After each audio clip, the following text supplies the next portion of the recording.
हरे कृष्णा। हम श्वेता द्विवेदी। पूरी प्रार्थनाओं के साथ कि आप लोग अपनी ज़िंदगी में खूब स्वस्थ हैं, मस्त हैं और व्यस्त हैं। तो जब हम अपने साथ जुड़ते हैं, अपने साथ बैठते हैं, अपने साथ समय बिताते हैं, तो ज़िंदगी के कुछ पुराने पल भी याद आते हैं। कुछ अच्छे होते हैं, कुछ बुरे होते हैं, कुछ खट्टे होते हैं, कुछ मीठे होते हैं। कुछ को याद करके मुस्कुराहट आती है, कुछ को याद करके आँखों से आँसू भी आते हैं। कुछ आपको ये एहसास कराते हैं कि हाँ, ये रियलिटी है और ये बात कितनी सही है जो कभी आपने अपने बचपन में या जब आप टीनेज में रहे होगे या आप 20s में आए होगे तब आपने एक्सपीरियंस करी होगी, बट हो सकता है उस टाइम कनेक्ट ना कर पाए हो। तो ऐसा ही एक अनुभव मुझे याद आया आज, जब मैं 8th-9th में रही होंगी।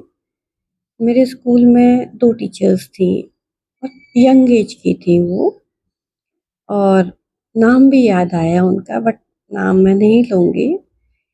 एक मैम बहुत सुंदर थी, बहुत फेयर, शी वाज़ ब्यूटीफुल।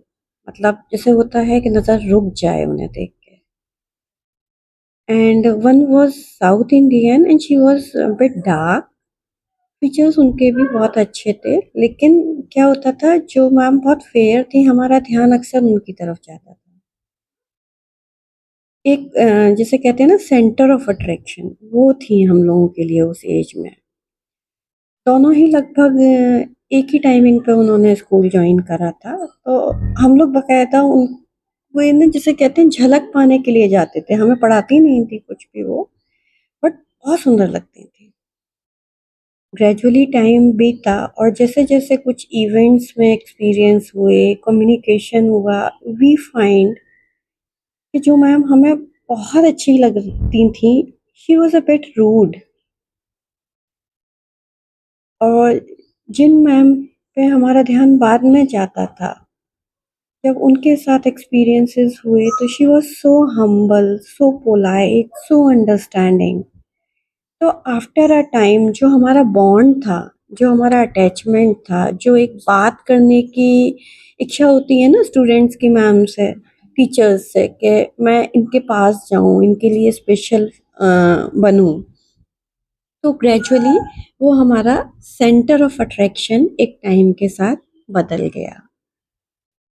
इस बात को साझा करने का एक रीज़न ये है कि कई बार क्या होता है, हम किसी को देखकर बहुत अट्रैक्ट होते हैं। देखकर लगता है नहीं, इससे बात करनी है, इससे दोस्ती करनी है, इसके साथ समय बिताना है।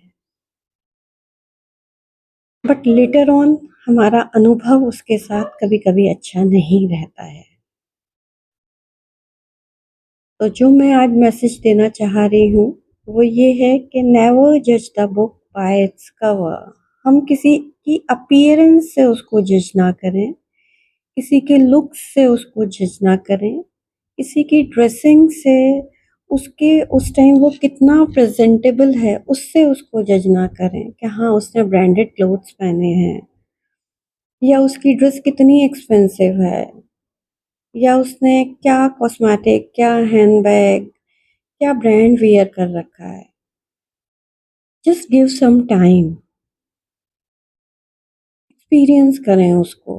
किसी को भी, चाहे जो हमें अच्छा लग रहा है, चाहे जो हमें खराब लग रहा है उस टाइम पे, थोड़ा-सा समय व्यतीत हो जाने दें। थोड़ा-सा उसके साथ अनुभव लें, एक्सपीरियंस लें, तभी कोई अपना ओपिनियन, कोई राय उसके बारे में बनाए। हरे कृष्णा।